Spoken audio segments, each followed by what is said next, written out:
Hello, it's Phillip Taylor speaking from Richmond Green Chambers in London, and this morning I'm looking at a book which has come to us from Oxford University Press. It's on corporate governance and the title is Company Directors' Duties and Conflicts of Interest, an important area of law, and it's been written by Rosemary Teele Langford. Elizabeth was the lead writer on this review, and we've given a title for our review, the following: The New Research and New Perspectives on the Duties and Conflicts of Company Directors across a range of jurisdictions. And that's what you've got. It's a first-class book from OUP. Let's have a look at it. There it is, hardback, front. There's just a small bit on the side, nothing on the back. You can see the spine there, and then there's the front. Then the back of the book, it runs to something approaching 460 odd pages. You can see the index at the back. It's by paragraph numbering if you're looking for things, not by page numbering, but by paragraph numbering. And just having a look at the front of the index there, that's where it starts. And then you've got an appendix at the back there. And if we go to the front of the book, it's a heavy book actually, surprisingly. Very, very nice actual publication by OUP. There's the front page. They're always a high standard. They're nice books. They have a nice feel about them, which I think is always important. There's the detail about OUP there. Then there's a foreword, which is always worth reading, so you get up to date with exactly what is being produced. The foreword has been written by Lord Justice Richards in August 2018. Then there's a preface, which is also useful, from Rosemary, December 2018. And then after that, we get into the table of contents itself.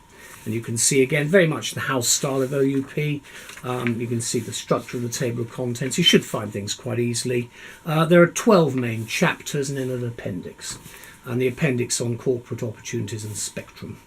And as I say, there are only 12 main chapters. And then we get into the table of cases itself. Always useful. A lot of case law, of course, in company law, as I used to call it. Now corporate governance, but it's actually company law. Then there's the primary legislation table there, because we've got to remember we've got the Companies Act, of course, 2006, which of course features brilliantly. And then after the primary legislation, just at the back, there's a little bit of European legislation, which is still relevant. That's the directives. Then you've got the list of abbreviations there. And then you get into the book itself. You can see the structure. You've got a nice little index there. Then you've got the introductions, and you've got paragraph numbering. And in this book, you've got some footnoting. So throughout, there's quite a lot of footnoting. Just go through the book. You can see the footnoting at the sides there and the paragraph numbering. And it should be easy to navigate. I've always found the OUP books to be pretty good when it comes to navigation. So what's the book about? Well, the subject of directors' conflicts has eluded clear guidance, says Rosemary Teele Langford, who's produced this distinguished new title for OUP. And the underlying issue here, of course, is corporate social responsibility underpinned by the core principles of corporate governance, for which company directors in the final analysis have a duty to maintain and uphold. And that, of course, is the basic mission statement of the book. And at the same time, says Dr. Langford, jurisprudence surrounding fiduciary duties, which form the basis of directors' accountability, has been subject to scrutiny and upheaval.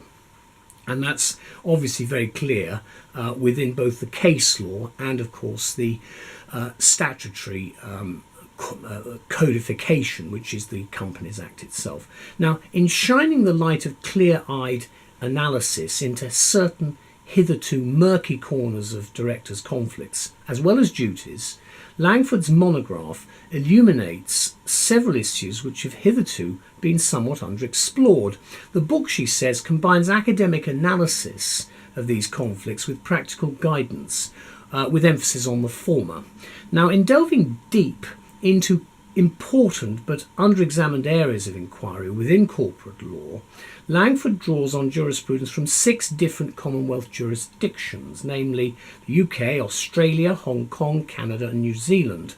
And all these jurisdictions, she notes, face similar challenges in regulating conflicts such as those which lie at the heart of such thorny problems as corporate opportunities, multiple directorships, nominee directorships and stakeholder conflicts. And again, that I thought was a really interesting area for her to examine, especially by the jurisdictions. Now, at the same time, she's observed significant shifts, especially in the UK, which provide increased focus on stockholder interests, while at the same time maintaining the company's bottom line, assuming that the bottom line, of course, is an indicator of success. And it also noted that the emphasis on long-term sustainable success of the company is paired with decreased emphasis on its benefits to its members. And the author insists quite rightly that the two concepts are intricately intertwined. Now, the board duties of directors, of course, are exemplified in an extensive body of case law, and the case law is quite substantial in the lists, and obviously that's been accumulated over the years. And Langford examines this, we think, in great detail and with great success, and it's actually an easy book to read. I've always found that most company law books are pretty easy to read. Some of them have been, I can think of them, I'm not going to name them, would have been a bit more difficult, but this one's an easy book to read. And the book, of course, contains analysis of the UK Corporate Governance Code and guidance on board effectiveness, as well as new corporate governance reporting legislation.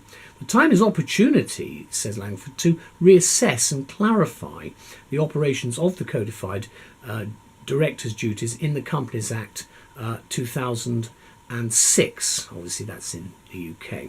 Now, another challenge lying in wait for directors, many of them anyway, is the new technology. New in the sense that certain social media platforms have been around less than about 12 years, which makes them some of them old in millennial eyes possibly, but there again, it's relatively new for most of us. Now, issues of cyber security nonetheless loom large, adding additional layers of responsibilities and concerns relating to directors' roles. And again, you've got to have your antennae out very clearly now to know exactly what is going on, because basically the face of business has changed, corporate business has changed. It's therefore more important than that directors and their advisors are informed of the relevant legal requirements with which they must comply. And I've certainly found this with many of the things we do today, and that is that you really have got to pay a very careful note to what you are required to do and what your responsibilities are, because we live in a much more complex society than even a few years ago. Now, one of the beauties of the book is its ease of use. It presents itself, we think, in a clear, straightforward, logical manner. Each of its 12 chapters starts with an introduction and ends with a useful summary in the conclusion.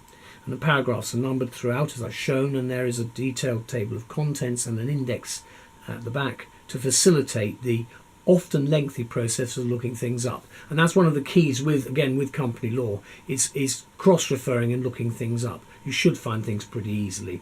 The table of cases includes, of course, those of the UK, Australia, Canada and New Zealand mainly.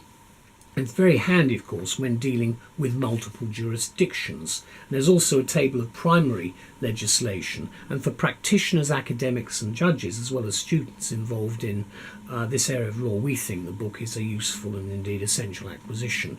And I certainly would have liked to have had that when I was doing my degree, because I read company law as one of my additional subjects, and certainly I think that this book would have been a great help just to give me a little bit of extra information, because there is commentary, of course, in the text about some of the case law. So let me conclude by saying the law is up to date, says the author, to the end of May 2018, and it also incorporates the final UK Corporate Governance Code and the Guide to Board Effectiveness, which was released on the 16th of July 2018. And of course the date of publication is somewhat later, because it's cited as the 5th of March 2019. Let's just have one last look at the book. There's the front again, spine. Then on the back, let's just open it in the middle. I'm just opening it somewhere. This is disclosure and declaration of interests. You can see the structure of the book, the paragraph numbering, the footnoting, and again the paragraph numbering, and the details. Lots of subheads as well to help you. As I said, it's very good. And of course, you've got, as I said about commentary, there's a case there. That's Burns and Financial Conduct Authority. And there's a useful explanation about the case, and I think again that's something that Rosemary excels in with this particular book. Thank you very much to all. As I say, do have a look at the review when it appears in the journals, and a big thank you to everybody concerned for what I think is an excellent book for corporate governance practitioners. Thank you. Bye-bye.